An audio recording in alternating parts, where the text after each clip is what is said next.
ठीक है, आज हम नरेशन के बारे में बात करेंगे। डायरेक्ट से इनडायरेक्ट बनाने का कुछ साधारण से रूल्स, कुछ नियम। नरेशन,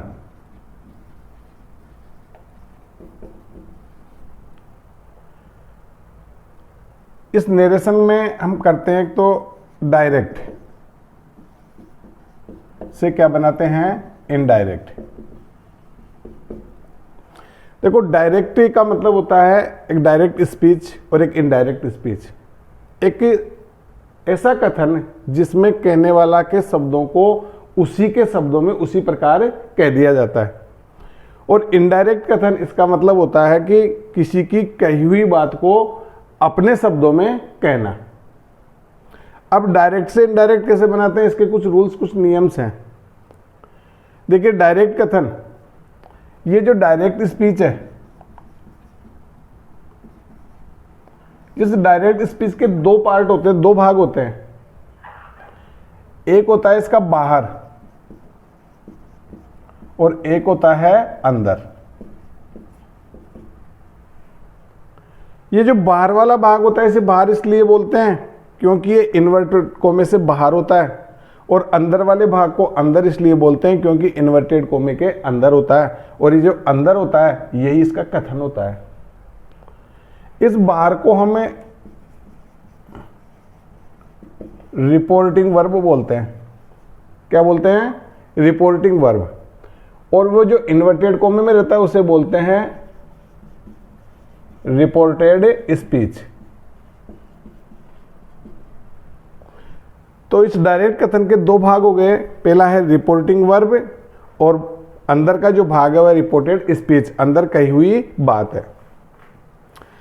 ये जो रिपोर्टिंग वर्ब है, इसमें जो वर्ब है, ये वर्ब हमें टेंस के बारे में बताती है। किसके बारे में बताती है? टेंस, काल के बारे में, कि अंदर कथन कौन से काल का है। तो बाहर की जो वर्ब है वह कथन के बारे में रिपोर्ट करती है कि ये जो कथन है वो कौन से काल का है। अब रिपोर्टिंग जो वर्ब है जो कथन के बारे में बता रही है, अब इसको जो डायरेक्ट है इसे इनडायरेक्ट बनाने के लिए सबसे महत्वपूर्ण चीज होती है। देखो, बाहर रिपोर्टिंग वर्ब में हमारे पास एक सब्जेक्ट होता है, एक वर्ब होती है, और वर्ब के साथ साथ में ऑब्जेक्ट भी होता है। क्या होता है? ऑब्जेक्ट।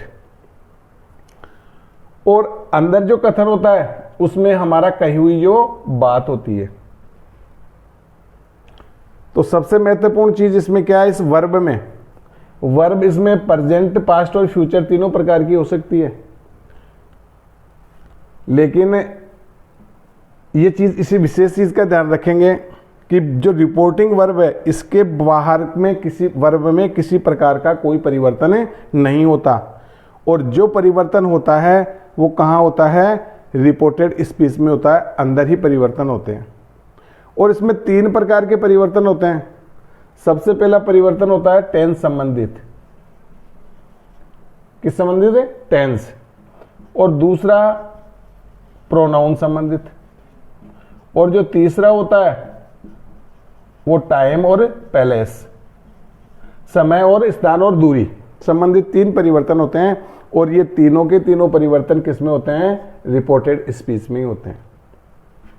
लेकिन बाहर हमारे पास अगर ये वर्ब है और वर्ब बताती है कि अगर कथन इसमें कौन से काल का है, प्रेजेंट टेंस का या फिर फ्यूचर टेंस का। अगर इस वर्ब में, बाहर वाली वर्ब से हमें पता चलता है कि ये प्रेजेंट टेंस और फ्यूचर टेंस है, तो उसमें टेंस संबंधित, वर्ब संबंधित परिवर्तन नहीं करते। कौन सा परिवर्तन नहीं करते? टेंस संबंधित परिवर्तन नहीं होता। और प्रेजेंट टेंस को रिपीट करते हैं इसमें से या सेज।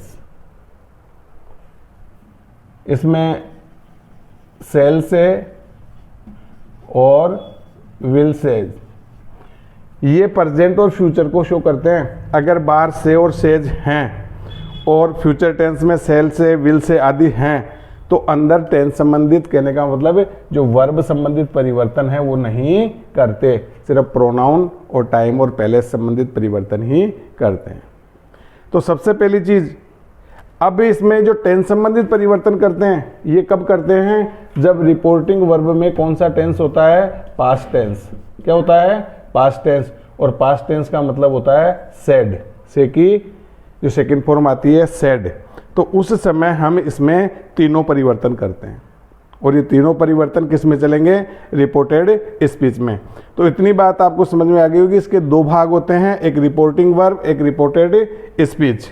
तो रिपोर्टिंग वर्ब में जो वर्ब होती है वो टेंस के बारे में बताती है और इसके टेंस में किसी प्रकार का कोई परिवर्तन नहीं होता। जो परिवर्तन होंगे वो रिपोर्टेड स्पीच में होंगे और रिपोर्टेड स्पीच में 3 प्रकार के परिवर्तन होते हैं, टेंस, वर्ब संबंधित, प्रोनाउन संबंधित, टाइम और प्लेस संबंधित।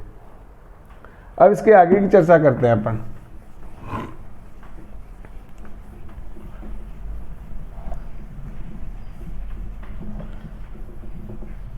अभी सबसे पहले अपन ने चर्चा की कि रिपोर्टिंग वर्ब में, रिपोर्टिंग वर्ब, इस रिपोर्टिंग वर्ब में अगर आपके पास से है या सेज है और इस वर्ब का अगर हमारे पास कोई ऑब्जेक्ट है तो इस से को हमें टेल में बदल देते हैं और सेज को टेल्स में बदल देते हैं। और अगर बाहर हमारे पास सेड है तो इस सेड को, जो सेड किसको शो करता है, पास्ट टेंस को, इसको किसमें बदल देते हैं, टोल्ड में। अगर ऑब्जेक्ट है तो, और अगर ऑब्जेक्ट नहीं है तो से का से रहेगा, सेज का सेज रहेगा और सेड का सेड ही रहेगा। इनमें परिवर्तन करने की आवश्यकता नहीं है। अब दूसरी चीज, इसमें वर्ब के साथ में एक टू दिया हुआ होता है। ऑब्जेक्ट से पहले क्या दिया होता है, टू। तो इसमें टू लगाने की आवश्यकता नहीं होती जब ऑब्जेक्ट होता है। और अब आते हैं हम कथन की तरफ, जिसे हम बोलते हैं रिपोर्टेड स्पीच। रिपोर्टेड स्पीच जो कहाँ होता है, अंदर होता है और इसका जो प्रथम अक्षर है वो हमेशा कैपिटल लेटर से होता है। लेकिन अब इसको, कथन को जब अपने शब्दों में इनडायरेक्ट बनाएंगे तो इन्वर्टेड कोमा हटा दिया जाता है और इन्वर्टेड कोमा हटाने के लिए कंजक्शन काम में लेते हैं। और कंजक्शन के रूप में मोस्टली दैट, इफ, टू, ऐसे कंजक्शंस हम सेंटेंस के अनुसार इसमें काम में लेते हैं। और जब ये कंजक्शन आ जाते हैं तो इन्वर्टेड कोमा हट जाता है और इसका जो प्रथम कैपिटल लेटर है वो स्मॉल लेटर में आता है अगर कोई प्रॉपर नाउन नहीं है तो। और सबसे पहले इसमें अगर हमारे पास प्रेजेंट और फ्यूचर टेंस है तो इसमें हम प्रोनाउन संबंधित परिवर्तन अनिवार्य रूप से करेंगे और अगर पास्ट टेंस है तो उसमें हम तीनों परिवर्तन करेंगे। तो सबसे पहले हम इसके बारे में चर्चा करते हैं कि हमें से और सेज वाले को किस प्रकार से बनाते हैं और प्रोनाउंस में किस प्रकार का परिवर्तन किया जाता है। You say to me, I am a student. देखिए बाहर ये रिपोर्टिंग वर्ब है, रिपोर्टिंग वर्ब में ये सब्जेक्ट है, ये वर्ब है और ये इसका ऑब्जेक्ट है। अब ये वर्ब में बता रही है कि कौन से काल का वाक्य है, ये प्रेजेंट टेंस का है और प्रेजेंट टेंस का वाक्य, इसमें सिर्फ कौन सा परिवर्तन करेंगे, प्रोनाउन संबंधित। कौन सा परिवर्तन करेंगे, प्रोनाउन संबंधित परिवर्तन करेंगे। तो सबसे पहले इसमें सब्जेक्ट और ऑब्जेक्ट है। ऑब्जेक्ट होता है तो हम से को किस में बदलते हैं, टेल में। तो सबसे पहले यू टेल, टू का प्रयोग नहीं करेंगे, मी। और सिंपल सेंटेंस है, इसमें कंजक्शन क्या काम में लेते हैं, दैट। और जब कंजक्शन दैट आ गया तो इन्वर्टेड कोमा हट गया। अब इसमें देखिए प्रोनाउन क्या है, आई। ये आई प्रोनाउन है। अब इसको बदलने का तरीका, आई क्या है, फर्स्ट पर्सन है और फर्स्ट पर्सन हमेशा किसके अनुसार जाता है, रिपोर्टिंग वर्ब के सब्जेक्ट के अनुसार। और जो फॉर्म इसमें प्रोनाउन की हटती है वही फॉर्म बाहर से अंदर आती है। तो इसमें क्या है, यू। तो यहाँ यू सेकंड पर्सन है तो इसमें you tell me that you. अब उसके according you are a student. दूसरा एग्जाम्पल देखिए, he says I do my work myself, ये इन्वर्टेड कोमा। अब इसमें बाहर सेज प्रेजेंट टेंस है, अंदर सिर्फ एक ही परिवर्तन करेंगे, कौन सा, कि समय और दूरी तो है नहीं, सिर्फ प्रोनाउंस का वर्ब संबंधित परिवर्तन नहीं होगा।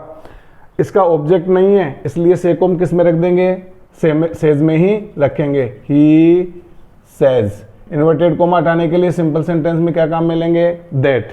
अब देखिए इसमें प्रोनाउन है आई, इसमें प्रोनाउन है माई, इसमें प्रोनाउन है माई सेल्फ, 3 प्रोनाउंस हैं इसमें। तो सबसे पहले आई फर्स्ट पर्सन है, किसके अनुसार जाएगा, सब्जेक्ट के अनुसार। तो सब्जेक्ट क्या है इसमें, ही डू। अब देखिए माई फर्स्ट पर्सन है, सब्जेक्ट के अनुसार जाएगा, कौन सी फॉर्म है, पोसेसिव केस है सेकंड, तो इसमें भी क्या आ जाएगा, हिज वर्क हिम सेल्फ। ये इस प्रकार से हम इसमें प्रोनाउंस का परिवर्तन करते हैं, जो फॉर्म हट रही है वही फॉर्म में अंदर बाहर से अंदर आ रही है, इस चीज का विशेष ध्यान रखेंगे। तो ये सामान्य सा तरीका प्रोनाउंस को बदलने का। अब प्रोनाउंस बदलने का, तो प्रोनाउंस कैसे बदले जाते हैं, वर्ब कैसे बदली जाती है, ये अगले कालांश में बताया जाएगा।